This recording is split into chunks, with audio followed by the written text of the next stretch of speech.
rides bears, he wears no fear, only sunglasses, and sometimes he even plays football in a suit. But what lies behind these images? These iconic shots have been shared millions of times, admired, mocked, and yet remain a riddle. What is real and what is perfectly staged myth? Let's begin with nature. That one photo, half naked on a horse, somewhere in the vastness of southern Siberia, the sun low, the water shimmering, the mountains as a grand backdrop. Nothing about it is spontaneous. It is pure PR, planned, coordinated, approved. The frame says wilderness, but at the background stands an entire team. Camera, entourage, security perimeter, the chosen time of day. The sunglasses are not just an accessory, they are a character, untouchability, control, a hint of cinema. The picture declares, here is someone who masters the elements, here is someone who is self-sufficient. And then, as the ironic crown, the bear ride, a composite of real outdoor photos, a separate brown bear, artificially added water splashes. Look closely and you see variants with different shadows, altered lighting, slightly different water patterns, telltale signs of image editing.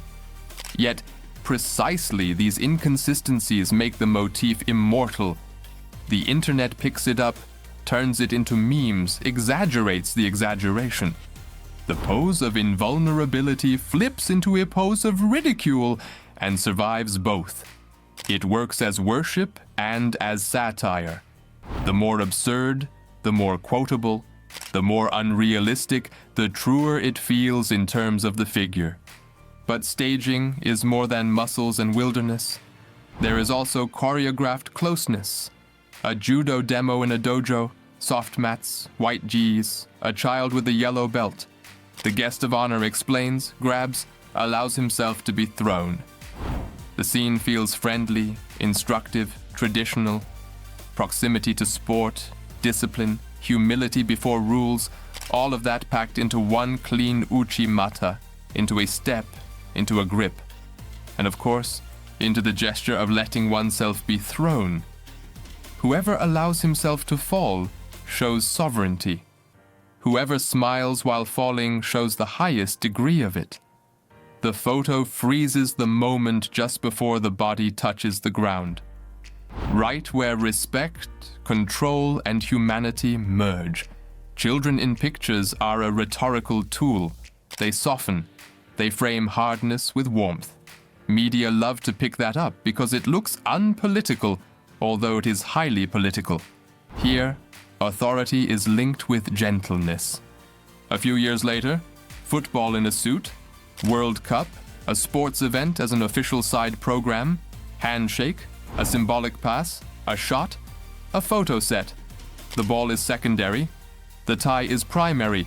Two worlds collide, bureaucracy and playground, and it is exactly in this collision that the image is born. The message is simple. I am office, but I am also people. I don't need cleats to belong. The pitch here is not the scene of a game, but the carpet for a ritual. 3 moves and 1 quote later, the photo series is ready for the news cycle. Host status, openness to the world, sporting self-positioning, all in one sequence. Then the red ice hockey armor, a gala match, ex-professionals, many goals for the guest of honor, the trophy at the end as a reliable final chord. Here the dramaturgy is most visible. Arrival, locker room, warm-up, goals, cheers, trophy. The finale is not uncertain. It is programmed. The arena experiences it again and again, yet always anew. The place is carefully chosen.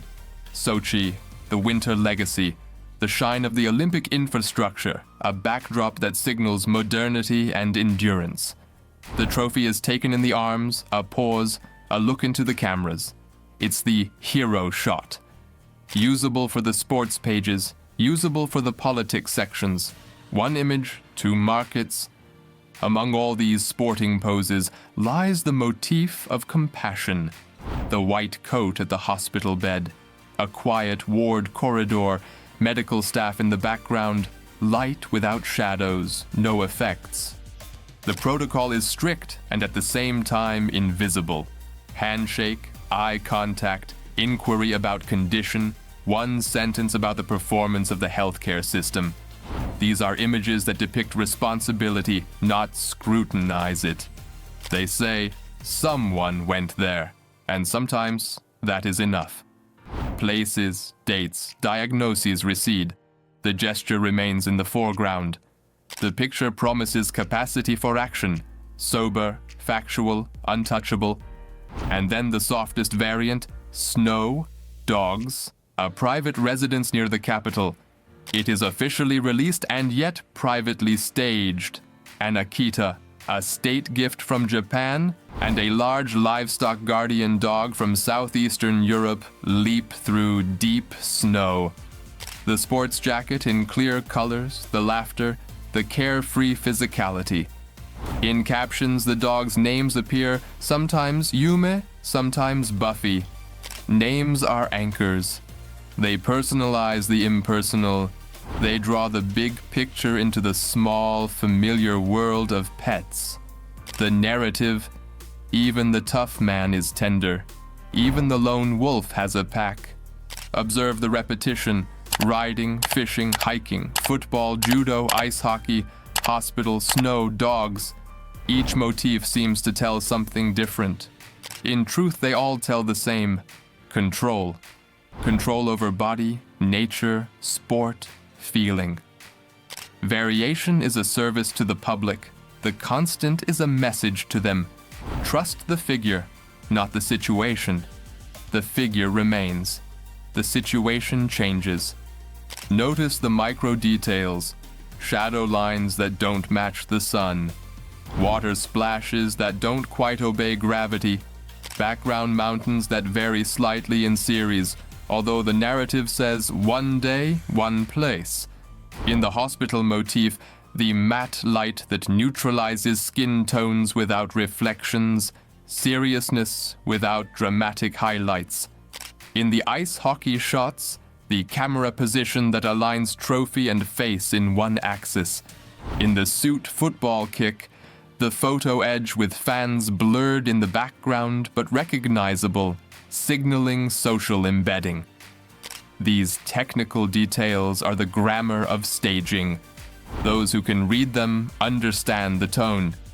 At the end of this journey, we see a man who stages everything, and yet never loses control.